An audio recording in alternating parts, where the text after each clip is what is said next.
Assalamu alaikum everyone. Welcome to our virtual Open Iftar 2021 and thank you so much for joining us today. My name is Farah and I will be your host for this evening. We have an absolutely exciting event planned for you this evening with Frederick Omar Kanute and Yashman Harun. So first of all, I'd like to thank our media partner Islam Channel, and I'd like to give a special welcome to those joining us from Islam Channel's Facebook and YouTube. Thank you so much for joining us today. It's a pleasure to have you. And if you are on Facebook or YouTube, jump on the chat, jump on the Zoom, go to Ramadan.project.com and get involved in the conversation. Any questions, any comments, we would love to hear from you, so do join us. I also want to thank the Arts Council UK, whose help has allowed us to continue our work this Ramadan, all of which is available on our website. Our work this Ramadan is supported by Islamic Relief, who are our charity partner this year. And you can check out the incredible work that Islamic Relief does at iruk.co/RPP. So our virtual open iftars are interactive. And for those who joined us for the first time, I'd love to encourage everyone to jump onto the Zoom meeting and turn on your cameras so we can see you. And a quick run through of the tech for those who are unfamiliar with Zoom. At the bottom of the screens, if you are watching through Zoom, in the more sections, there's a reactions option. And you can show us how you're feeling in real time. There's also a raise hand option as well if you want to ask our speakers a question or add to the discussion, and someone from our back-end team will unmute you. So without much further ado, let's begin. So first of all, Sam, thank you so much everyone for joining us today. We're going to start off. For those who don't know, Adnan's not hosting with me today, but he's going to be jumping in and out. So we'll say hello to him because we haven't seen him for a little while. So, Adnan, how's it going? I'm good. I'm well. Thank you. How are you doing? I'm good. So you're still working at this time. So Adnan's in the hours. Still doing it on Friday. Yeah, still got to carry on. One of those projects you just got to do what you got to do at this point. Like you said, I'm not hosting. It's really interesting being on the other side this time. You know, like watching you host and being on the audience, but I'm looking forward to it. I'm going to be dropping in and out, so it should be good. And the speakers, for those that are watching, stay tuned. We're really excited, me and Adnan, and we're all really excited about our speakers today as well.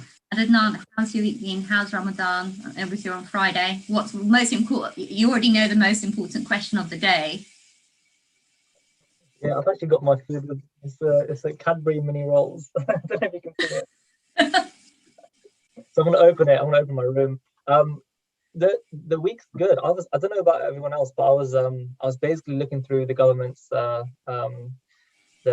red, amber, and green checklist today, looking at what's gonna happen. Sad to see Turkey is gonna be in the red list. So the reason why I say that is because the Champions League's taking place, football. So what's going to happen, and there's quite a lot of drama around that. I was trying to look to sort of get out, but I don't know. We'll see what happens. I think it's Man City versus Chelsea. It is, yeah. Turkey. I've been. You've been watching as well. I've been following those. So yeah, you sound surprised. I don't watch matches, but there's nothing a bit like catching up on match of the day. and online and seeing how my team are doing, which I won't comment on. QPR, for those that are listening, it's QPR. Is that your favourite? No. It's not mine. But I'm sure their players are absolutely fantastic. We're going to keep it nice and neutral. Oh, there we go. So we're going to have someone explain the offside rule. Oh, Ryla's saying that she wants to explain the offside rule shortly. Ryla, I might pass that on to our resident expert today, who would do such a better job of it. I think we've got Eunice here as well, giving us a thumbs up, or is it a wave? Hello, guys. How are you? Hi, Hi good. Eunice, assalamu alaikum. How How are are you? you? Hello, Farah. Farah, Hi this is there. the third week in a row we're meeting. Where have you been, mate? I missed you. Oh, that's very generous of you. Thank you. We're going to thanks so much, Eunice. We're going to ask Freddie. Freddie, I'm not going to ask you to explain the offside rule, although you're very welcome if you would like to. How is your Ramadan going? Good, Alhamdulillah. We are like privileged to witness that blessed month, especially knowing the current climate. I think Alhamdulillah we're in a very good position right now, and trying to make the most of this last blessed night. May Allah help us catch Laylatul Qadr. I mean, that would be fantastic. And I was reading about how it does jump between the days each and every day. So I mean, listening and learning lots more about Laylatul Qadr, and it'll be absolutely a blessing if you can. And I hope that everyone who's praying and fasting, that all their prayers and are accepted, and Ameen. accepted as well. And Freddie, what's for iftar today? I mean we don't order often, but I think tonight we're going to order Turkish food. So yeah. Oh, that's what I was craving as well today. I was thinking, I could quite fancy some grilled chicken and instant tomato. So that would be lovely. I'm with you on that one. What about you, Yashman? What are you having today?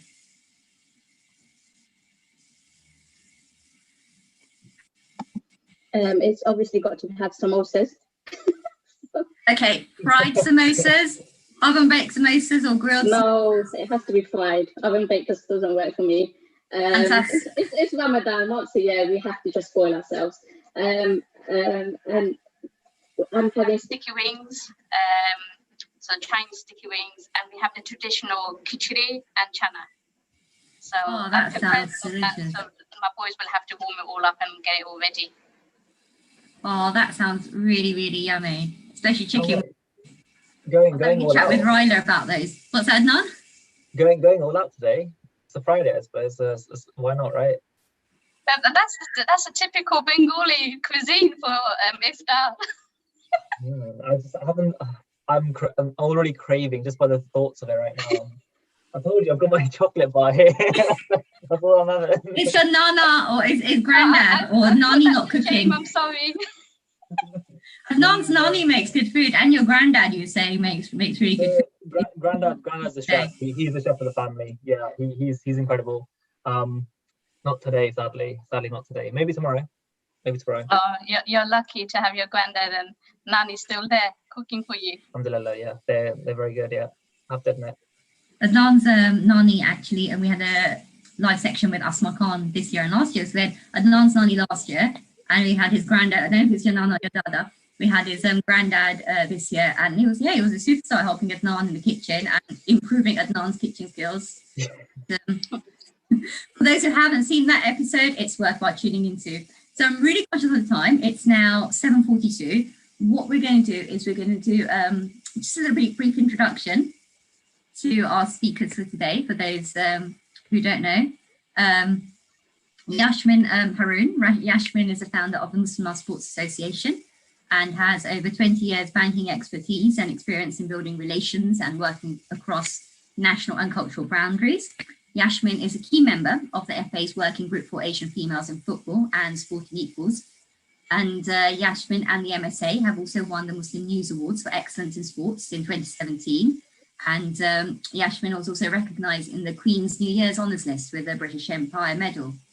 And our other speaker joining us today, who's joined us before, and I'm sure I don't need an introduction, but it's Frederick Omar Canute. And Frederick is a famous footballer. He's played for West Ham, Tottenham, and also the La Liga in Seville as well. And you're also an ambassador as well, I understand, for La Liga at present. And so we're going to move on to the conversation. And We'll start off with sunnier weather because it's been a bit gloomy and a bit drizzly today. So tell us about your journey. Obviously, you grew up in Mali, for those who don't know, and you moved to Seville, and I think it was 2007, 2006. You'll need to correct me on that. So what drew you to Seville?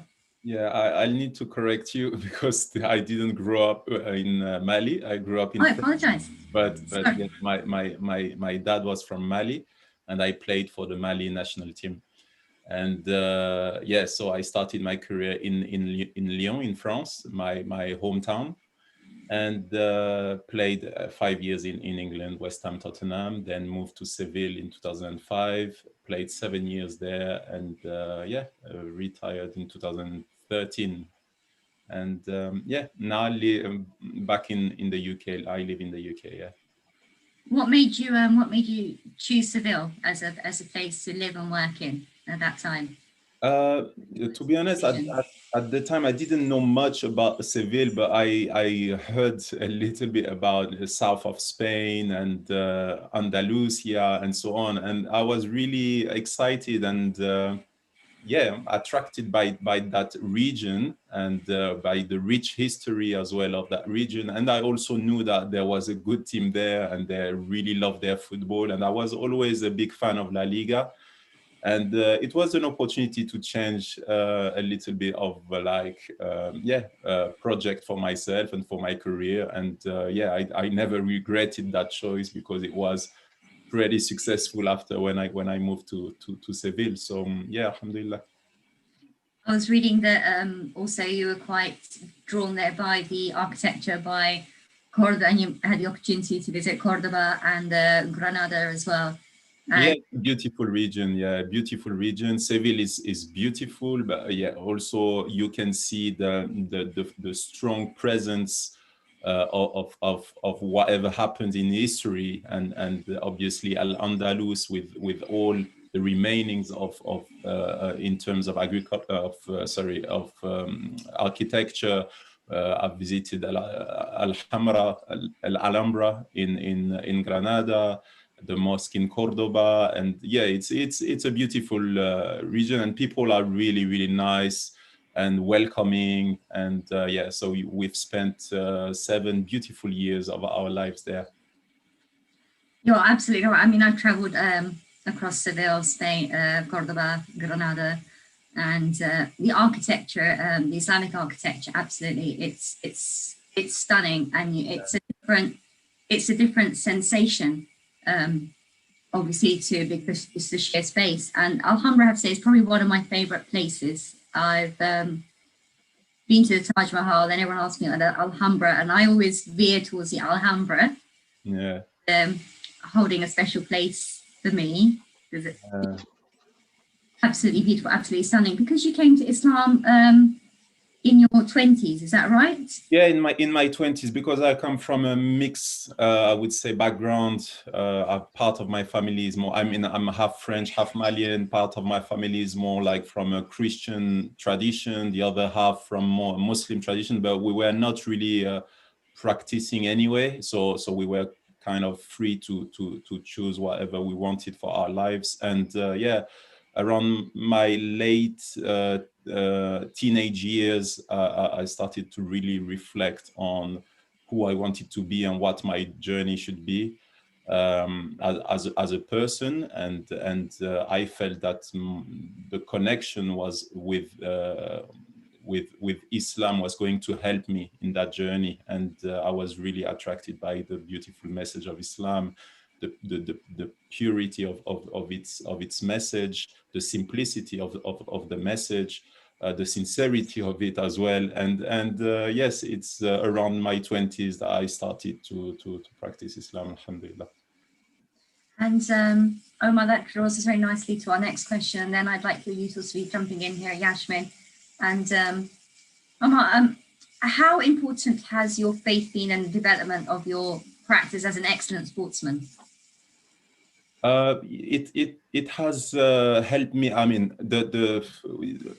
Islam or our practice doesn't separate our, for example, our lives and our, I would say, practice and our jobs or whatever. It's all inclusive, so it helps in every aspect and spheres of our lives. So obviously, for my career, it has helped me a great deal because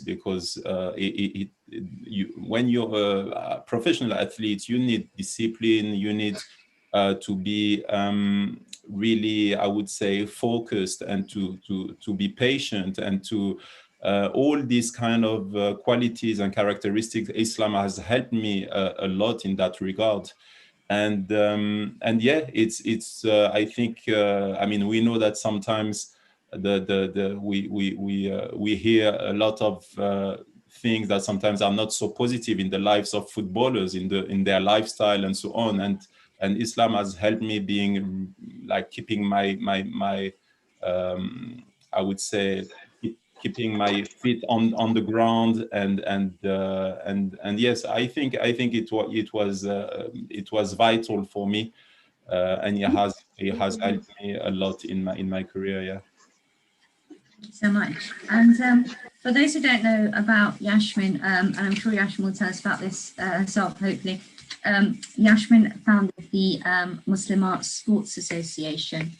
And for those who don't know about the Muslim Sports Association, also known as the MSA, it empowers, inspires and develops women through sports. And they aim to offer women a safe and positive environment to participate in a number of different sports without compromising their religious or cultural beliefs. The MSA was established in 2014 and grew to gain charity status in 2019, and now offer 15 sports a week, including badminton, basketball, netball, karate, football and tennis. And their mission is to provide an outlet for like-minded women and create a place where women are free to participate in sports without compromising their religious or cultural beliefs. So over to you, Yashman. Do you want to tell us a little bit about what you do? Yes, assalamu alaikum everyone. So MSA really just empowers women through sports. We're an inclusive organization, but the ethos on which we're based is very Islamic in terms of what we offer. We offer sports in an environment where women don't have to compromise their religious beliefs or their cultural beliefs, so they can come in and it's an all-female environment. The coach is female. The venue that we use is very enclosed, so there's no windows, there's no galleries. Men are not free to just walk in, so women are free to work out without their hijabs or their bias. They can wear normal sports gear. So we try to promote a wellness and physical activity where they feel included, and they don't have to worry about how they look or feel conscious about their body. So that's the way we've tried to engage our community. And we've seen that it's worked with loads of women, not just Muslim women, but lots of women feel comfortable in that environment where it's only female environment, and they're not constantly looking at how they look or how they have to behave.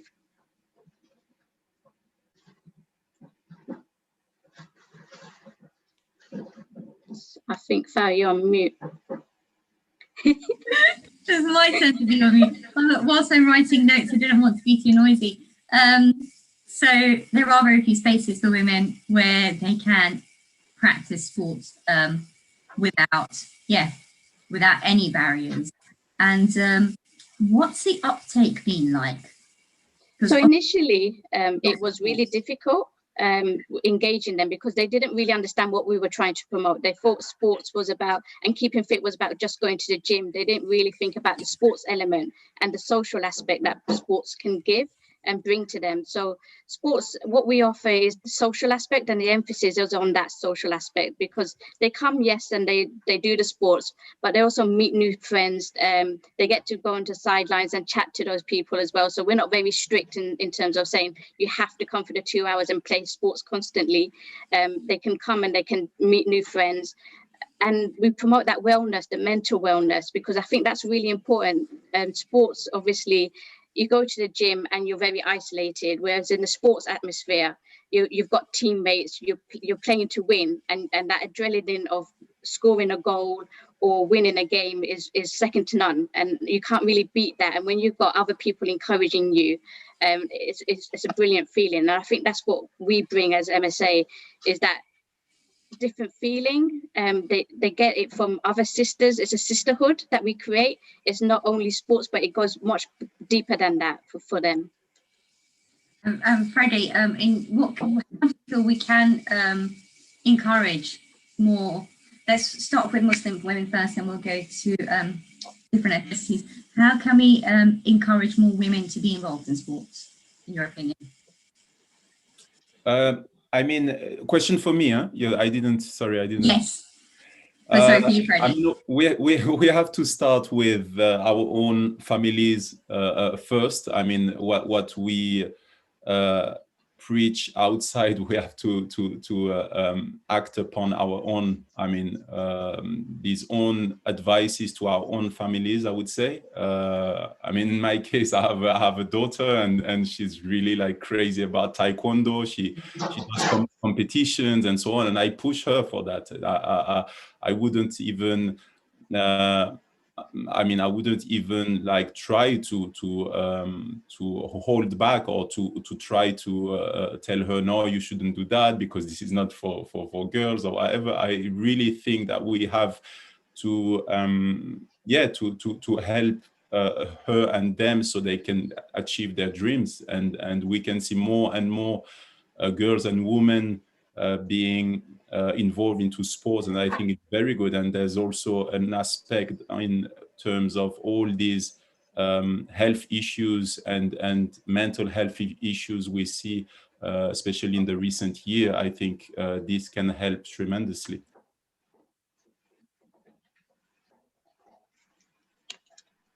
You spoke about your daughter's interest in taekwondo as well.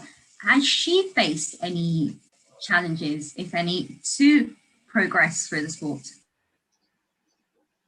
I mean, I'm following from very close, and I haven't seen any big problem right now. But I think along the road she might face some problems. I don't know yet.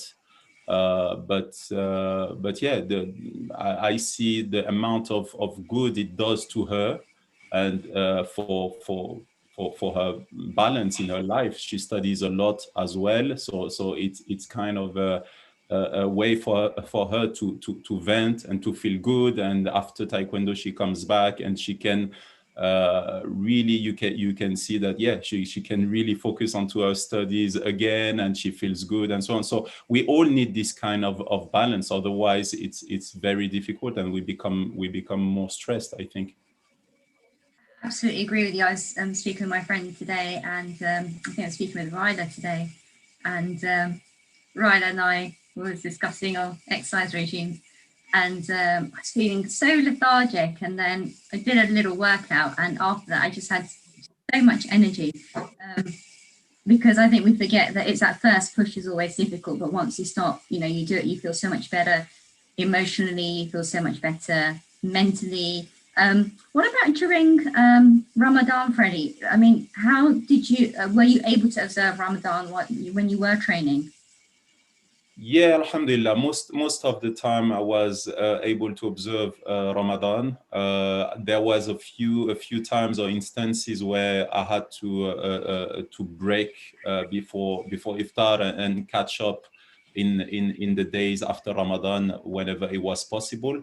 But most of the time I was able to maintain my fast, and alhamdulillah, I think it's there is more pluses than minuses anyway. And as I was mentioning, discipline early on, I mean, fasting helps you a lot in terms of like mentally the discipline it takes for a person to be able to keep doing sport at a high level, but fasting in the same time. It helps you organize your day and your routine even better than when you're not fasting. And in the end, you realize that your performance is even better when you fast than when you don't fast. So that's what I've experienced in many instances when I was fasting. Yeah. And we saw that evidence, didn't we, in football with Kante and Pogba. They performed really, really well in the last few games whilst fasting. So fasting doesn't debilitate how you perform. It actually, I think, improves your performance in sports. So it's just getting that balance right and making sure that you eat sufficiently when you're not fasting. Yeah, I agree. I think it's just a matter of how you organize yourself as well, because obviously we cannot be too naive and say, oh, okay, you don't eat, you do it the way you want, and you're gonna perform more than when. No, it's true that you have to take suhoor in the morning, take the right food as well. You have to avoid samosas,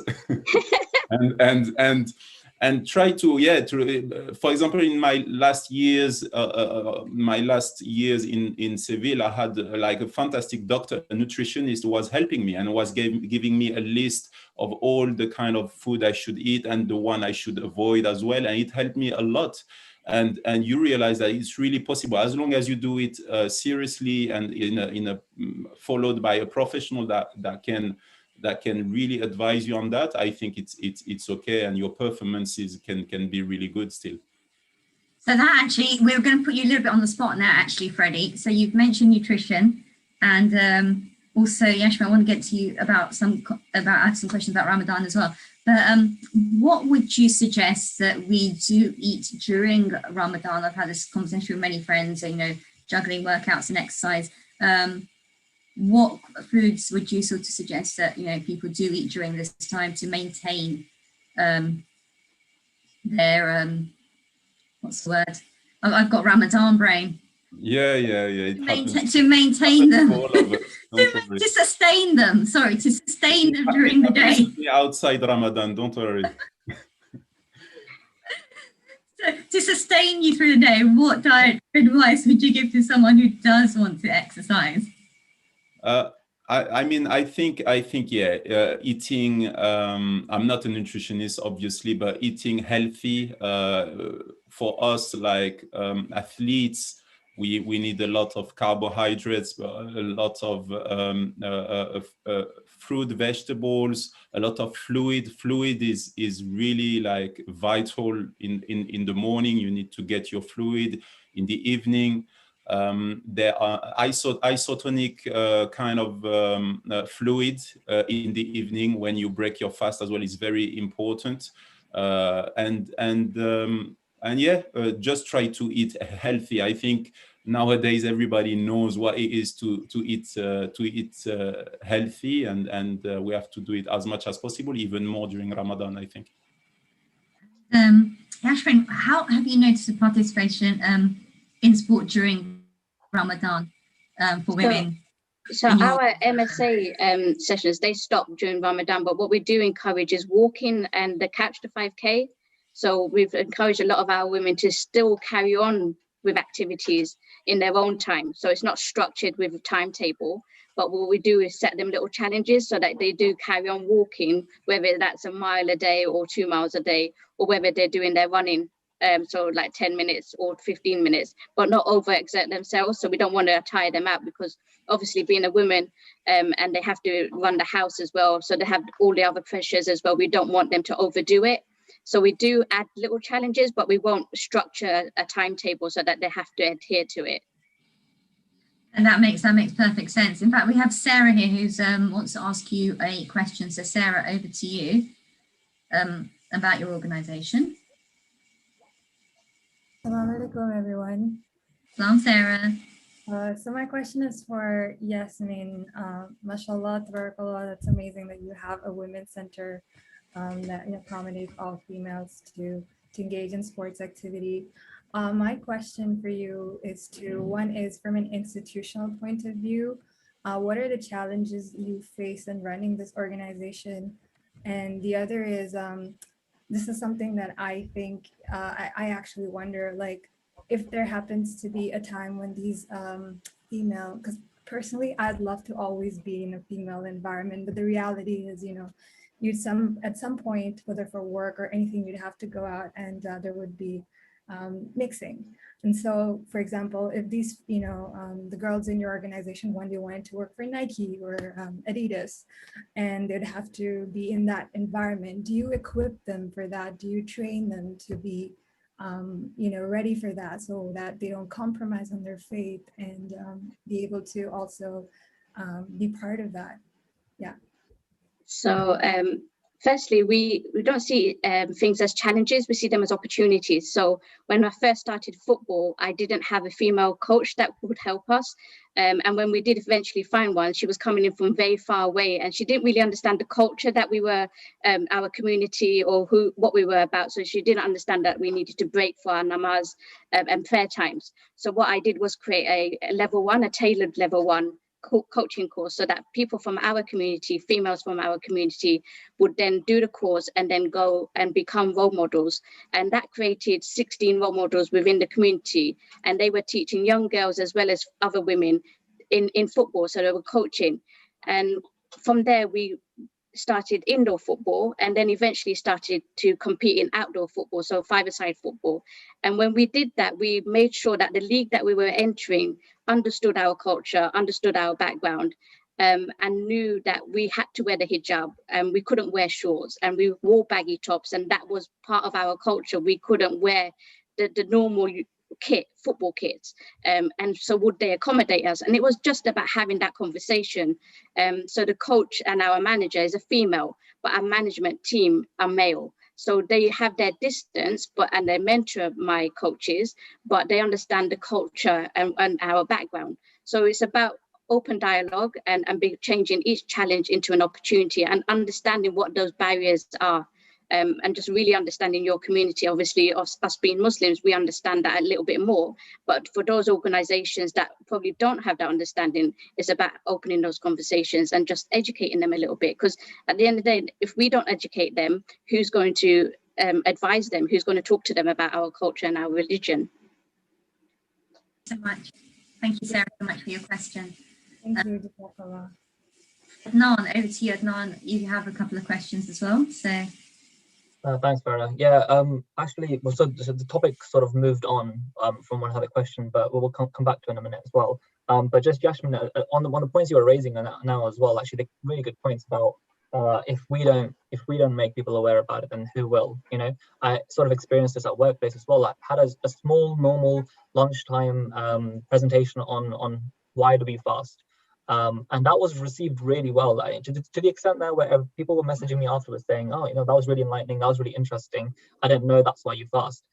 From my perspective, I didn't realize how much people didn't know. I assumed everyone just knows, I just thought, yeah, everyone knows what fasting is, who doesn't? So that was the assumption mistake on my part, and therefore going forward, I think that's that needs to be resolved for sure.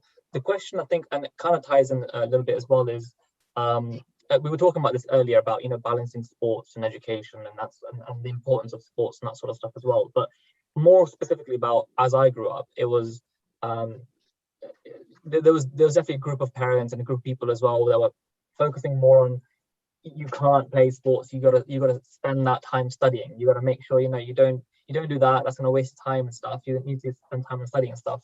So I suppose the topic of discussion over here is how can you convince your parents, I suppose, or just have that mentality at home that actually you've got to balance your time between both things. You've got to balance your time with everything as opposed to just focusing on one thing alone. That's the first question. The second one is more about do you fast outside of Ramadan as well, because there's so many benefits to it. But we'll stick with the first one first. Shall we put that first? Yes, so my son is actually in a sports academy, so he does a lot of football, so he's training 3 times a week, plus he's doing 4 A levels. So it's a lot of commitment in terms of balancing the sports as well as the A levels. But it's about support from the parents. It's about understanding and knowing your child when he needs that support, when he needs a break. What else can you do to support your child? And obviously nutrition, again, is another important thing, because if you have to fuel them so that they are, sustaining their health, and they are not overexerting themselves, they're not over-tiring themselves. Obviously, my son, he does play a bit of computing, like gaming and stuff, but it's very restricted. It's only on the weekends for an hour or so. He doesn't really go out that much with his friends because he's so concentrated and focused on his education, because that's when he needs to catch up. So it's about having, again, it goes back to dialogue and having those open conversations, and knowing, is that what your son wants to do? Is that what your child wants to do? Are they ready for that commitment? Obviously, if it's just normal PE, that's just once a week, twice a week. But if this is something that he wants to commit to, or they want to commit to, then how are you best to support them? And I think that's really important. As a parent, you have to have those conversations and understand how committed your child is. Even if they turn around at the end of the day and say, well, actually, I've had enough now, I just want to concentrate on my education, respect that. Or if they want to say education is not for me, I'm more of a sports person, respect that too, and see what the best way forward is for both of you. Would you like to answer that, Freddie? Yeah, I mean, balance, I think is the word, but it's very difficult sometimes when you're in it and you're as a parent. Where do you put the balance? It's you were talking about kids wanting to do or parents wanting their kids to study, but without leaving much space for sports. But I've seen also the other way around, where especially in the world of football, for example, now because of the media and so on, we know what the footballers make big money and so on. So I've seen also a lot of cases where parents want to live their dream through their kids and push their kids so much in being Cristiano Ronaldo or Messi, when they sometimes don't have the ability and don't have the desire even themselves to do that, and they're pushing them into those dreams, and the dreams of the parents, I mean. So that's we have to find the right balance and have this discussion with our children, as you said, Yashmin. I think it's important to have installed that dialogue and try to find the right balance. Yeah, you can do sport, you're passionate about football, basketball, or whatever it is, but in the same time, you know that you need to have that balance. You need to study, and you never know what you're going to do in the future. So you have to be ready for whatever happens, I think. I think sports as well, we have to remember the benefits that sports brings to a child. It's that release, and also the mental well-being as well. So there's lots of benefits of doing sports, whether you are training 3 or 4 times a week, or whether you're just going out for a run, or just doing casual sports. There are lots of benefits with sports and education if you do it side by side. Yeah. So it shouldn't be prevented like some parents will do a hard stop. That shouldn't happen. It should be a balance, and it should be that it does support each other really well. Actually, you know, in my household, it was a non-negotiable sport. It's true. I mean, it doesn't mean that you have to become a professional in sport or whatever, but it was not negotiable. You have to do sports for your own good, and they all appreciate it now. They're all doing sports. All my kids, I'm saying, but it's because I've experienced how it feels, you know, and how much better. We're talking about how much better you feel when you do sport, even in your study. There are so many benefits to it that I think it's important to do at least a little bit of sport. Yeah. Absolutely. As an answer, you had another part of your question as well. Sorry. Yeah. No. Just to raise that point again as well. It makes sense. And if you've been through the process and you know how it feels and you've played it yourself, then it's easy for you to accept it. It's that translation between trying to help someone else understand the benefits of it that hasn't necessarily felt it. So I think that's something that I saw in my family. I saw a couple of my cousins who kind of thought, I need to focus really hard on trying to get this job, so I don't need to focus on exercising and stuff. But I think that is the element of, you need to get into the other side to then elevate your mind as well. So the second question was going back, I think, to the benefits of fasting. Like we were talking about that earlier. So the question was, do you tend to fast outside of Ramadan as well? There's a Sunnah fast on Monday and Thursdays. Yes, that's fine. But is that a practice that, you sort of keep after Ramadan as well? Yeah, Yashmin, I've done it a couple of times. It's not a regular thing that I've done. but I've done it a few occasions. Yeah, I mean, it's same for me. I mean, it's always also better not to talk too much about I would say the extra fasting you're doing, but we try to do when we can, we have the possibility to do it. But it's true that I would like to increase that practice outside of Ramadan, and because what makes you feel good during Ramadan is going to make you feel good outside of it as well. So it's something that I encourage myself and other people to practice more often. Thank you so much. And we have a question from Sarah, and Sarah this is directed towards you, Freddie. Sarah's question is, how do you play sports for the right reason and ignore the superficial aspects that come with it? So the question is, how do you play sports for the right reason and ignore the superficial aspects that come with it? That's from Sarah. I don't know, the superficial aspects. Maybe she's thinking of the fame, or I don't know, the money, or showing off, or I don't. There might be there can be many aspects. She says yes to fame and money in the comments box. Yeah. Okay. So I guessed right, but it's I think sometimes people ask me, if my dream as a kid was always to become a professional footballer, and I always answer no. My dream itself was to play football, but my parents never told me that I could actually become a professional footballer. So they were always also encourage me to study and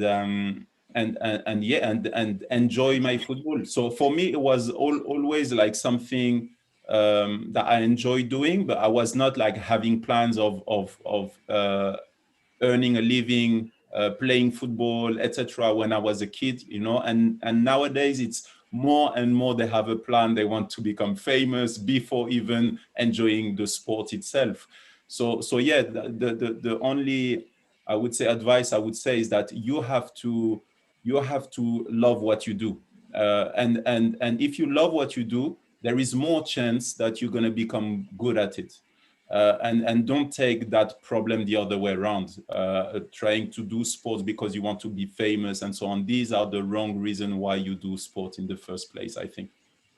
That nicely leads on actually to the next question. So this is for you both. So I'll address it to you first now, Yashman. So what do you feel the impact is of social media on sport? Do you feel it makes it more difficult for people to allocate time for sport and, the mental and the physical aspects of well-being that are associated with it? Well, MSA has actually worked in our advantage in terms of we're able to reach more women. So during this pandemic, we had to move all of our activities online. And we had women from Pakistan, from Kuala Lumpur, from up north, from south of the river join us. And they really enjoyed what they were, the activities that we were offering. So for us, it worked as an advantage. But yes, I understand what you're saying in terms of social media. We use it all day, every day, and it does take up so much of our time. So it does have a negative impact on our mental wellness as well as our physical health. But for MSA, if you use it wisely, it can work to your advantage. So it depends on how it's being used. And what are your thoughts on that, Freddie? Yeah, I mean, it's a tool. It's a fantastic tool, and like all the other tools, you can use them to build or to destroy. And unfortunately, nowadays we can see that.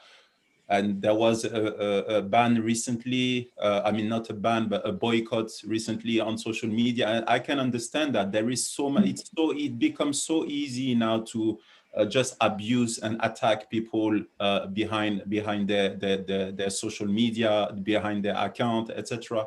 That we have to, I mean, consume that kind of those kind of media in a very cautious way, because I think in most cases we're losing respect.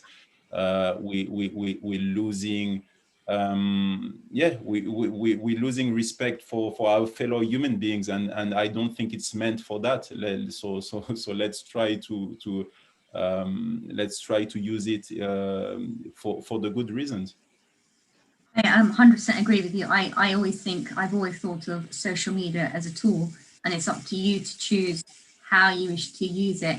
Sadly, that's not the case for some people. Can suffer on the mental health aspects for it, but you're right. The more you do put out that, yeah, use it as a tool, use it responsibly, use it for your own benefit, and absolutely that needs to be more acknowledged. And that actually leads us very nicely to our next question as well. So, in your opinion, what are the biggest challenges? So we've spoken about Muslims, and we know Muslims are a diverse mix of different practices, cultures, colours, ethnicities. So what have been your biggest challenges, or what do you feel are the biggest challenges in getting more Black and minority ethnic people into sports? So people from different ethnicities, as well as, we'll stick with that one first, into sports. So making sport more inclusive. If you look at the Sport England surveys, we're always at the bottom of the list with the most inactive groups all the time, whether we're male or female. Female are the worst, but male are always down at the bottom too. So it's about accessibility, it's about opportunity, it's about affordability, and it's about terminology too. I think the sports industry have used a terminology that has been against us from the very beginning, and we've realized that we don't like that terminology anymore, and we don't want to be part of that industry that terms us in that used that term for us. So being called hard to reach or deprived, we don't want to acknowledge ourselves as being hard to reach or deprived, so we don't want to have anything to do with that industry. So it just makes us, that in itself creates a barrier. So the whole industry really has to rethink how it presents its opportunities to us, and rethink how it delivers sports. So thinking outside the box, taking the sports to us in a community or an environment that we feel more comfortable with. So with MSA, we did the FA level 1 at a mosque, not at the FA's grounds or in an environment that they wanted to do it in. We did it at a time that we wanted to do it at, and we had a female tutor. So we said to the FA, the Essex FA, that we'll do it at the way we want to do it, that because I know how my community will engage. You don't know my community. We'll do it how I want to do it. So that worked, and we've done it again with another cohort, and we did it for fencing, and we did it for badminton.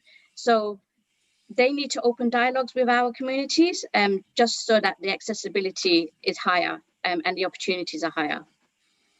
So that's really useful. So that's focused on the Muslim community. I'd like to hear more, Freddie, your thoughts as well, and you also maybe later after Yashman, about how to get people from diverse ethnic groups more into sports. So I think there are a lot in sports, but what I would maybe draw the attention on is for example, in my field, which is more football, we definitely need to see more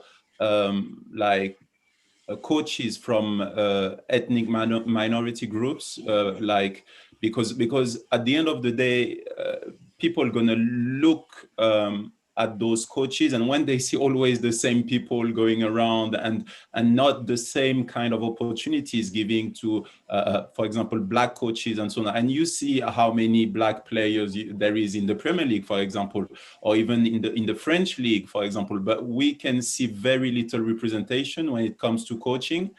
And this is not true that they don't pass their coaching badges. I mean, I'm myself on coaching badges right now, and almost 50% of the candidates, they are like Black ex-players and so on. So maybe the kind of opportunities are less when it comes to reaching the top end of the pyramid. That's the problem, because there's also a kind of respectability and representation that the minorities need in order to gain confidence and to believe that, oh, actually, I cannot only play on the pitch, but I can also be on the other side of the line and be a good coach, and I can give something else. have something else to bring on the table. And that, I think that's what we need to see a little bit more. But things are improving. I think we should not be too negative all the time, because I think it's very easy to complain. And I always say that when you like to complain, you will always be given more things to complain about. And if you're more grateful, you will always find more things to be grateful about. And I think we have to be grateful in the fact that things are changing, but it doesn't mean that we have to stop fighting, because there is still a lot of work to do. Yeah, I agree with you there. Sorry, Yashman. Yeah, I think he's made a really important point there, because I think we have to get into those decision-making roles as well, that influences and get at the table, so that we are part of that process that makes those decisions that affect us. Because if we're not there voicing our opinions, then our voices will never be heard. And that's not just for Muslim communities, but for all ethnic minority communities. So it's really important that we equip ourselves with the skills to get to that table. So like you're doing your coaches badges, I'm a London FA director. So, you know, these kind of skills have to be taken into considerations, and we need to get to those points where we can influence those decisions at the top level, so that it filters down to grassroots. Yeah. Absolutely. It's all about what I was one of our other speakers earlier in the week. It's all about creating leadership positions, and until, you know, we start seeing ourselves as leaders, as Frederick says, we're not going to be in those positions. And like say, Yashman, you've really got to put yourself in those. We have a question from Hafsa, or Hafsa's husband, more precisely. So I'm just going to unmute Hafsa. Assalamu alaikum. Assalamu alaikum to you both. This question is for you, Amar. It's your perspective on what it's like inside the world of football, particularly the changing room, because you hear sometimes two opposite views. You can hear there's a big banter culture that can be quite an un-Islamic environment. And then you see pictures like we saw last week with, you know, Wesley Fofana and, you know, the whole teams coming together to enable him to break his fast. So I'm just curious to hear your experience, what it's like really, and what's the environment like, and you know, experiences over time. Do you think it's the same now as it was when you were playing? Anything in those areas would be great. Thank you. I think it reflects society as a whole. You find everything, and it's almost kind of a magnifying glass of what happens in society. I mean, sometimes people concentrate on, for example, racism in football. We have to fight racism in football, and we bring the spotlight on those problems, but we can see that what about society, racism in society? It exists in football because it exists in society. It's not the other way around. And sometimes I just think that football and dressing rooms are nothing else than a reflection that what happens in society. So you find great people. I've met great people and non-Muslim that are like unbelievable. They wanted to know more about my culture, about my religion. They asked me questions about why I was fasting, etc. And I still have some very good friends in football outside my community or religious community, because we created that bond. They wanted to know more about me, and I wanted to know about them as well. And I think that should be the case in our societies as well, for things to get better. And also, regarding what happened recently with Wesley Fofana, I just have to congratulate all those who have worked to make this happen, because I know a lot of people have put a lot of effort so that Muslims and other minorities, I would say, can be respected and can practice their religion and still perform at the highest level. So congratulations to all the people and the FA that have allowed that, the Premier League, etc., and all the teammates that have understood this situation. And before it happened, for sure, there was that dialogue. So with that dialogue, we cannot reach anything. And in that particular case, it proves that when people talk to each other and try to understand each other, we can make things evolve. Thank you so much, Omar.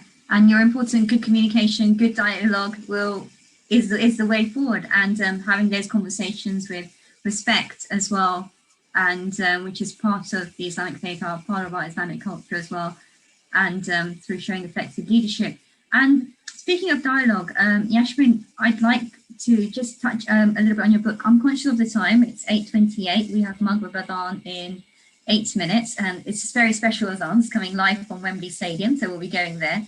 But Yashmin, do you want to tell us a little bit about your book and what it entails and all the amazing people who worked on it as well? Yeah, so this book came about, it's called The Shining Rays of Sisterhood, and it came about through our Positive Minds workshop. So the sisters who attended those sessions wrote little short stories and poems, and we thought it would be really good to just collate them all and publish a book. So what we've done is we sell them for charity anyway, and what we've done is set up a charity page as well to pay a book forward. So sisters in refugees or sisters in need, if we can pay the book forward so that we can send the book to them, we thought it would be a really nice gift, and in their hour of need, if they reflect upon it. It's got some words from the Quran, some hadith, some reflections. It's just a really special book written by the sisters that attend our workshops. Thank you. And we're going to finish off just for a question for both of you, then hopefully time for some final reflections. And Adnan touched on this earlier as well. So we've spoken about cultural constraints to participation in sports. What about faith? How can people overcome faith-based constraints in participating in sports? Saying, you know, is it out of the Islamic culture, or to participate in sports, like you say, the fame, or into just different cultures that they may be coming across? So over to Yashmin first of all. So from a cultural point of view and from a religious point of view, we have to look after our bodies. That's part of our sunnah, that's part of it's an amana, it's a trust to us from Allah. So we have to look after it. That means exercising and keep eating healthily and keeping a healthy mind. So it's our duty. It's not anything outside of our religion. It's not against our religion. It's not allowed for only men to be exercising and women not to be exercising. We all have to look after our bodies. So it should be encouraged, whether the mom's encouraging the girls or the father's encouraging the girls. You know, as a family, you should be exercising together, whether that's, you know, you go on walks together, or you exercise together, you go on bike rides together, you know, something. But keeping healthy, that should be encouraged. It's part of our religion. So no, it shouldn't be a barrier. It should be encouraged, if anything. Thank you. Freddie? Yeah, no, I do agree. I think it's 100% Islamic to do sport. Sometimes, I mean, we have to change the mentalities so people can understand that it's actually very good and advised and 100% Islamic. As Yashmin said, our body has a right on us. And so definitely, yeah, I would encourage everyone to do sport. So thank you so much. We also have somebody's also sent me another question for you, Freddie.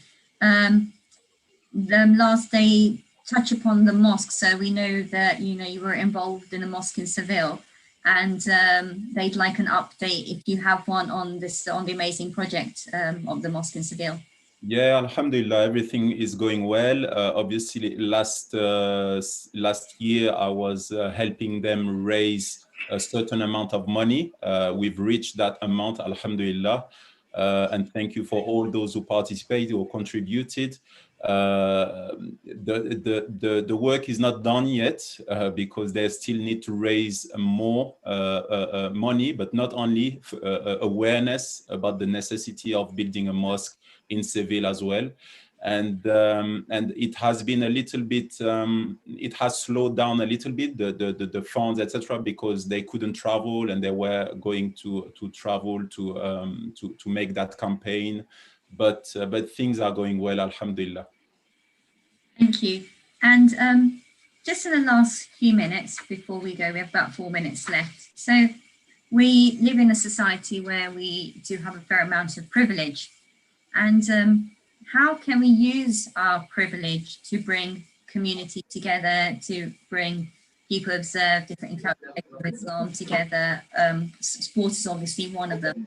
How can we encourage people to work together to build a more sustainable and more accessible Islam?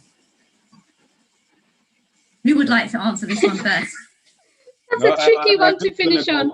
I'm just gonna go quick. As you say, I mean, privilege. With every privilege comes a sense of responsibility, and we're in a situation, alhamdulillah. As I said, I mean, as I said earlier, if you like to complain, you will find always things to complain about.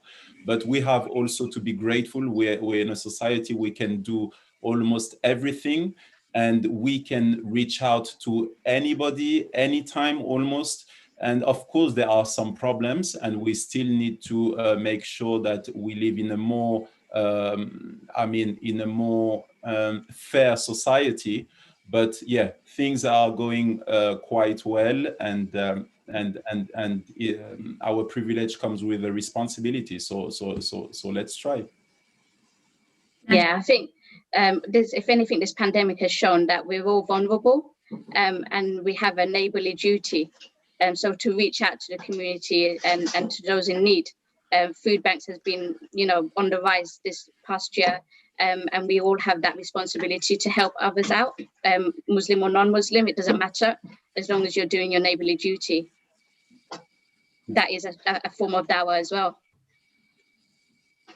Absolutely. And just before we wrap up, any final thoughts that you'd like to add? Yashmin, just final reflection. No, just a Eid Mubarak to everyone, and hope the rest of Ramadan goes really well. Keep me in your du'as. Thank you so much. Any final reflections from yourself, Freddie? No, just like, just enjoy the last few moments of this blessed month, and Eid Mubarak in advance to everyone, and that's it. I mean, we've touched on such amazing topics today, such diverse topics today. Freddie and Yashmin, you've been absolutely amazing. Thank you for answering all the questions that we've thrown at you as well. We're just going to wrap up, and then we're going to move to Wembley Stadium for our live adhan. So what I would like to say is, responsible, thank you so much to Frederick Mark Enute and Yashmin Haroon for this engaging event today. Thank you for answering all our questions, getting everyone involved. We've had good responses in the chat box. And a big thank you once again to Islam Channel, our media partner, and also the Arts Council UK for making this event possible. And you can read more about how we're fighting world hunger and Islamic relief at iruk.co/RTP. And as Ramadan is a month of charity and giving, we encourage you to support the Ramadan Tent Project and help us to continue our work, because your support is vital to keeping us going as the world transitions back to normality. And you can donate on our website, ramadantentproject.com, or our launchgood.com/RTP 2021. And this will help continue our work with the open iftars, our sunnah fasts, and hopefully we look forward to going live again next year, inshallah. We'll now have a pause for reflection and adhan now.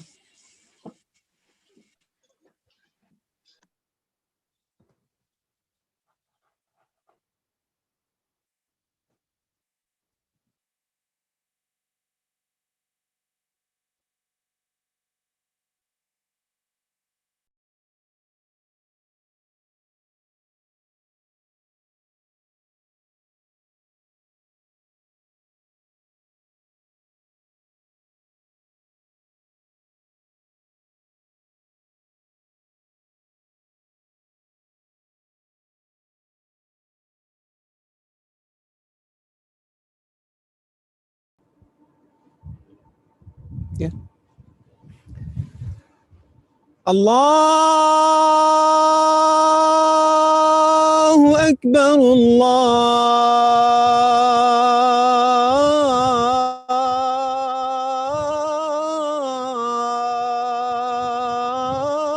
Akbar.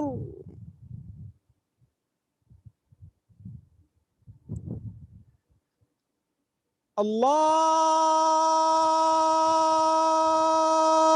Akbar, Allahu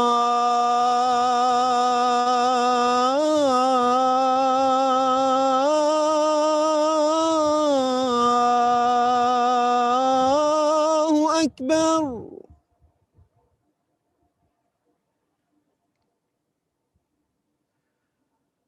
أشهد أن لا إله إلا الله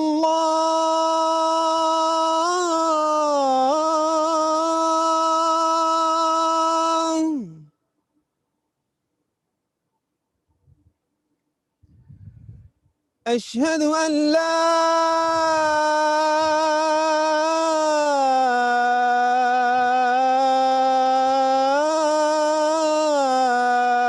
إله إلا الله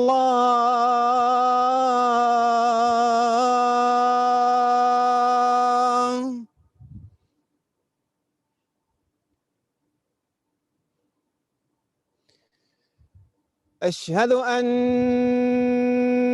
محمدًا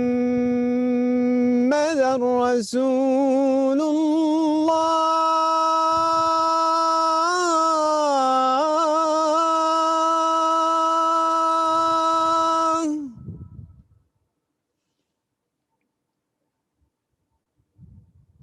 أشهد أن محمدًا رسول الله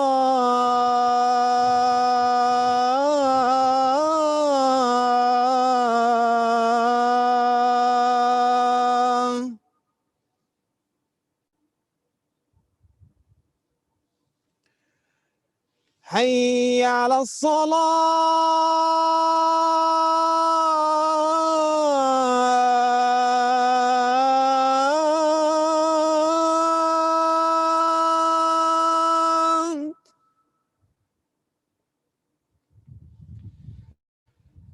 حي على الصلاة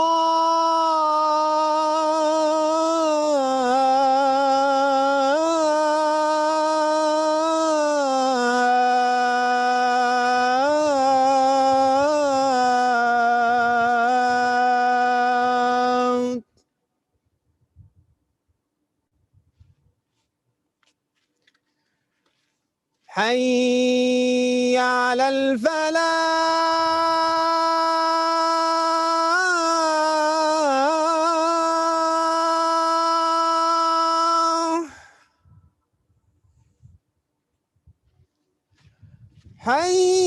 حي على الفلاح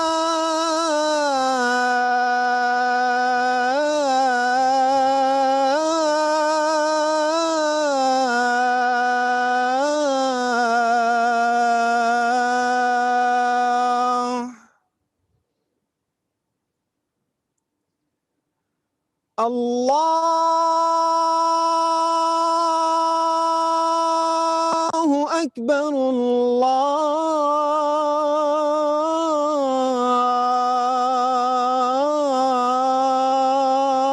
الله أكبر لا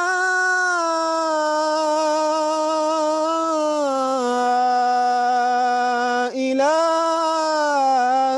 إلا الله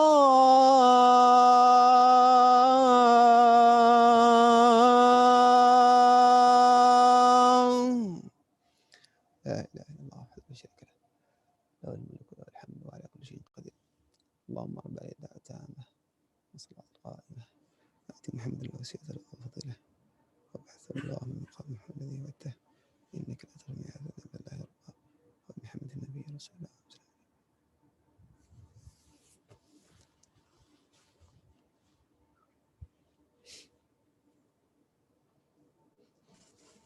I'd like to just thank everyone for joining us today, and thank you to Wembley Stadium. We've had that fantastic live adhan, just so powerful. And thank you once more to Yashman and Omar for joining us today, for engaging in discussion with us today, and for everyone who's joined us today from Islam channel, from our Facebook, from our YouTube. A few more days of Ramadan. Do keep joining us. Do keep your comments coming. Let's keep our sessions as interactive as we can. And inshallah, see you tomorrow. Assalamu alaikum.